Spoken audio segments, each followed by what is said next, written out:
It's against our religion. It's not acceptable at all. Saudi Arabia is one of the most repressive countries in the world. The only difference with my Hajj is that I'm going there as an openly gay man, an act that is punishable by death.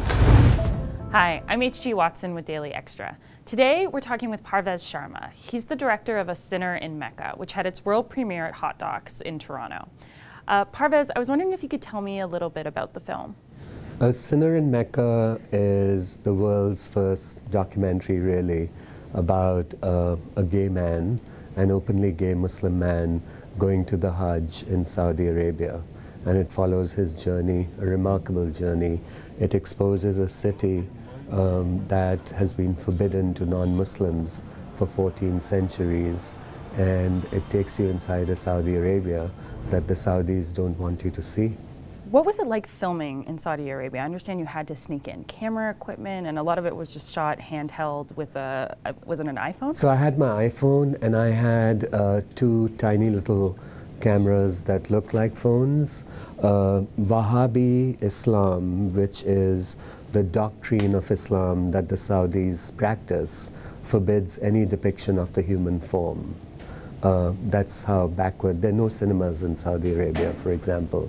So it's technically forbidden to shoot in Mecca, but given that it's the 21st century, you do see pilgrims taking quick pictures, you know, to take back as a memory back home. It's a kind of spiritual tourism. But as a filmmaker, you have to stand in a particular spot for a long time. You have to tilt, you have to pan, you have to think in your head about making a sequence. And those are the moments when I got into trouble with the religious police in Saudi Arabia. And I even had some of my videos early on in the Hajj deleted because they took away my iPhone and deleted the footage, because I was not behaving like a normal pilgrim taking a photo in 2 seconds. I was behaving as a filmmaker. We've spoke a little bit before this about some of the reaction the film is already getting online, even though only one audience so far has seen it at this time. I mean, what do you think about what you're hearing online right now? Just 2 days ago, the Iranian government on their state-controlled media website denounced the film and me, and unfortunately they put a picture of me up on screen, and they said that I was promoting the despicable act of homosexuality.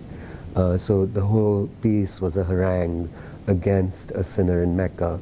So that coming from the Iranian government is something that I see as a direct challenge that I have to face. We've been public for only just about a month at this point when this program at this festival was announced, and we launched the YouTube trailer that went viral, and I've been getting an enormous amount of hate mail, which is coming primarily from Muslim countries and from Muslims. How I deal with it is that I internalize it, unfortunately. And it's a very heavy burden to carry. It affects me, and it also surprises me that it's happening so early on in the life of the film. I thought this kind of backlash would happen later on, when people had actually had a chance to watch the film. But this is pretty sudden, and now. Right, but do you feel that the message that you want to, as you said, the message that you want to get across, it's sort of worth standing up to the kind of hate that you're receiving right now? I proudly stand behind my film. My previous film, A Jihad for Love, changed hundreds of thousands of lives, gay Muslim lives, and till to date I still find emails and messages coming from people across the world who say that that particular film saved them.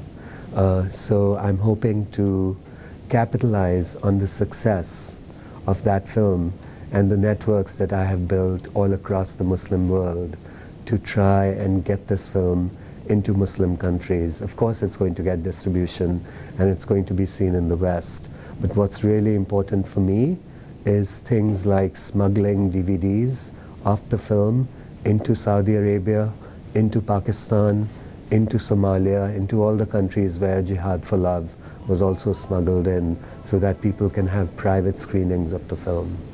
So you're hoping that this reaches an audience, particularly queer Muslims, that might really need to see this film? Yeah, it's very urgent that queer Muslims see this film. And what we did with Jihad for Love, and we did it very carefully over many years, is we built an underground railroad sort of distribution, which is that I would give DVDs to people that I met along the journey, and then these DVDs would go back into these countries and they would be copied. And in Lahore, in Pakistan, for example, you can find a Jihad for Love with street people selling pirated DVDs. So it's amazing. And I hope that the same thing happens with this film. I'm hoping to capitalize on what I learned. Well, I just want to thank you so much for coming in and speaking with us today. Thank you for having me. For Muslims like me, Islam has been a faith of fear. Do I belong?